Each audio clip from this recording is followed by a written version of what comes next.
Hello दोस्तों, कैसे हैं आप लोग। देहाती क्यूएम में आपका बहुत बहुत स्वागत, अभिनंदन। तो आज हम डिस्कस करने वाले हैं शुगर फास्टिंग किसे कहते हैं, पीपी किसे कहा जाता है और रैंडम किसे कहा जाता है। BSR blood sugar random, blood sugar PP post prandial जिसे बोला जाता है, और ब्लड शुगर फास्टिंग। इन सभी में डिफरेंस क्या क्या है। तो नंबर एक आपका हम बता रहे हैं फास्टिंग। फास्टिंग किसे बोला जाता है। फास्टिंग वो जो without any type of drink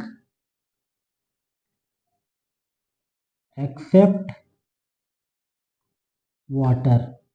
पानी के छोड़ करके अगर आप कोई भी ड्रिंक ले रहे हैं, ड्रिंक का मतलब आप या फिर अल्कोहल ले रहे हैं, अल्कोहल, या चाय ले रहे हैं, टी या कॉफी, अगर ये सब आप ले रहे हैं तो वो फास्टिंग में नहीं आता है। अगर आप खाना खा ले रहे हैं, सपोज आपने केवल ब्रेड चाय पी लिया, टोस्ट का खा लिया, तो आप फिर भी वो फास्टिंग नहीं ले रहे हैं। सिर्फ आप अगर फास्टिंग जब भी माना जाता है आपका जब ब्लड शुगर कराने जाते हैं, तो उसमें आपको फास्टिंग 8 से 10 घंटे के लिए रहना होता है। 8 से 10 घंटे के लिए आपको खाली पेट रहना होगा, और अगर लेना भी है तो आपको सिर्फ 1 ग्लास वाटर आपको लेना होगा। इसके अलावा अगर आपने अल्कोहल ले लिया या टी या कॉफी, कुछ भी ऐसी चीज ले ली, तो वो फास्टिंग नहीं होगी, वो नॉन फास्टिंग हो जाएगी। तो इसलिए इसीलिए इसे ब्लड शुगर फास्टिंग बोला गया है। आपको इसमें 8 से 10 घंटे रहना है, पानी के अलावा आपको कुछ भी नहीं लेना है, तभी वो आपका फास्टिंग टेस्ट माना जाएगा। तभी वो लैब वाला या फ्लेबो वाला परफॉर्म टेस्ट करेगा, मतलब आपका कलेक्शन लेगा, अदरवाइज वो रिजेक्ट कर देगा। अगर आपने चाय पी ली या कॉफी ले ली या खाना खा लिया या कोई किसी टाइप के अल्कोहल ले लिए। अब नंबर 2 है आपका ब्लड शुगर पीपी। अब ब्लड शुगर पीपी, इसका नाम होता है blood sugar post prandial. Post prandial मतलब खाने के बाद जो आपका ब्लड शुगर किया जाता है, उसे ब्लड शुगर पीपी बोला जाता है। अब ये आपका फास्टिंग तो आपका 8 से 10 घंटे के लिए होता है, बट ये आपका पीपी पीपी तो उसी टाइम होगा, एग्जैक्ट 2 आवर जब आपका फास्टिंग होगा। उसके आपको ये बताया जाएगा कि आप कुछ खा लें जो आप रूटीन में लेते हैं। आपने खाना खा लिया, सपोज आपने 8 बजे फास्टिंग कराया है, अब आपसे बोला जाएगा कि अब आप पीपी के लिए आपको 2 घंटे पर आना है। तो जब आपने खाना चालू किया, सपोज आपने खाना 8:15 पर चालू किया है और फिनिश आपने 8:25 पर कर लिया है, तो जहां पर आपका खाना जो भी आप खा रहे हैं वो आपका जहां फिनिश होता है, इट मीन्स जो टाइमिंग आपका 8:25 अगर हुआ है, जहां पर आपने खाना खत्म कर दिया, वहां से आपका टाइमिंग काउंटिंग चालू हो जाती है।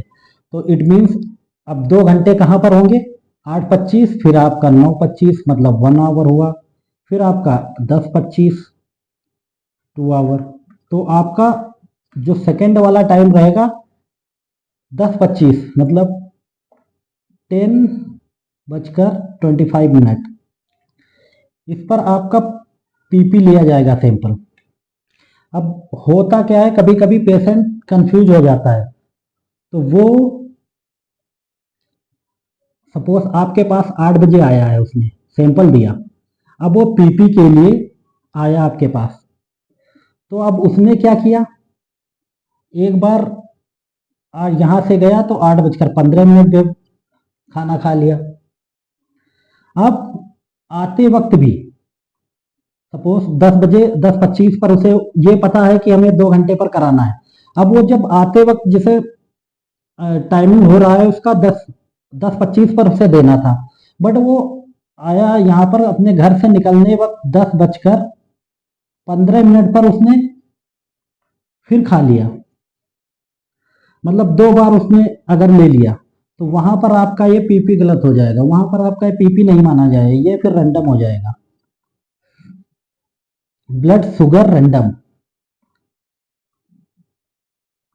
रैंडम रैंडम एक शुगर ऐसा होता है जिसे बोला जाता है जो आपका कभी भी हो सकता है। इट मीन्स आपने खाना 1 घंटा खाया, 1 घंटे खाए हुए टाइमिंग हुआ, या 2 घंटे या 3 घंटे, इससे मायने नहीं रखता है, वो रैंडम आपका कभी भी हो सकता है। तो उस अगर आपने 2 बार खा लिया है, या पेशेंट ने 2 बार खाना ले लिया है, तो उस कंडीशन में वो आपका पीपी नहीं रह जाएगा, बिकॉज यहाँ पर आपका ग्लूकोज लेवल जो आपका ऐसे जाना था ग्राफ, अब ये डाउन होता, बट आपने डाउन होने से पहले ही फिर खाना खा लिया, तो ये फिर से उठ जाएगा।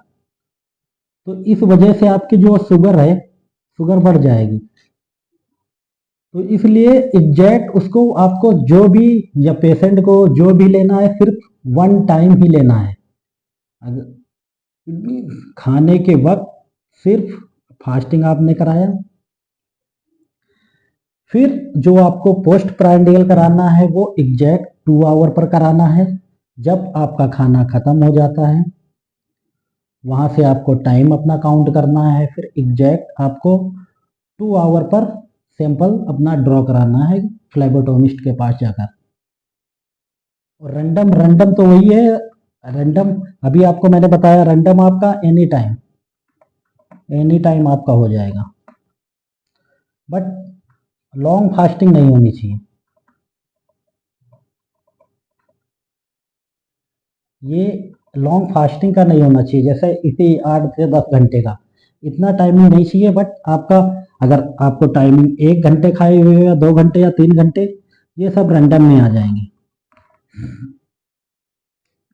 तो पोस्ट प्रायंडियल में पेशेंट को भी ध्यान रखना है, और फ्लेबोटोमिस्ट को भी ये पेशेंट को गाइड करके ही भेजना है कि आपने पीपी, अगर फास्टिंग आपने इतने बजे कराया है, सपोज 7 बजे आपने कराया है, पीपी आपने खाली पेट वाला दिया है, तो आपको पीपी पोस्ट प्रायंडियल आपको 9 बजे आकर देना है।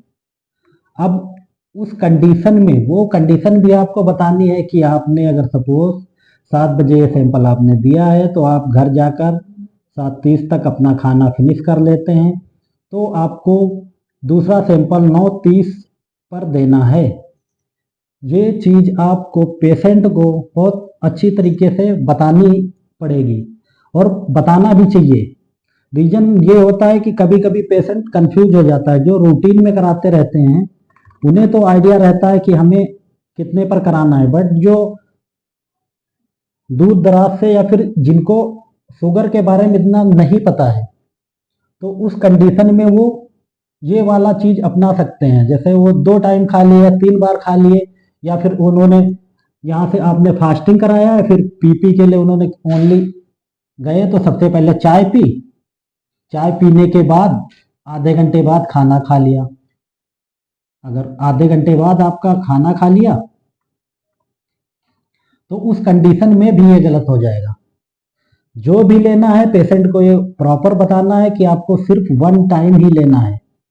और जहां तक हो तो आपको जो डेली रूटीन लेते हैं, डेली रूटीन में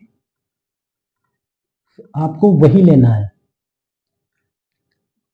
और ये पीपी पीपी के लिए, जो आपका ब्लड शुगर पोस्ट प्रायंडियल के लिए, वो दवाइयाँ भी अगर आपको एग्जैक्ट पता है कि भाई ये दवाई इतनी देर में डिजोल्व होती है, आधे घंटे में या 15 मिनट में डिजोल्व हो जाती है और इतना काम करने लगती है एज इंसुलिन के तौर पर, तो उस कंडीशन में जो आपने जब वो पेशेंट ने दवाई ली, तो वो अपना टाइमिंग इतना माइनस कर देगा कि सपोज उसने 8 बजे अगर दवाई ली है खाने के बाद, तो अब सेकंड जो उसे पीपी देना है तो उसे 10:15 पर देना है, बिकॉज ये 15 मिनट जो आपका है ना, वो 15 मिनट उसे डिजोल्व होकर फिर वर्क करने में जो टाइम लगा है उसे देना है।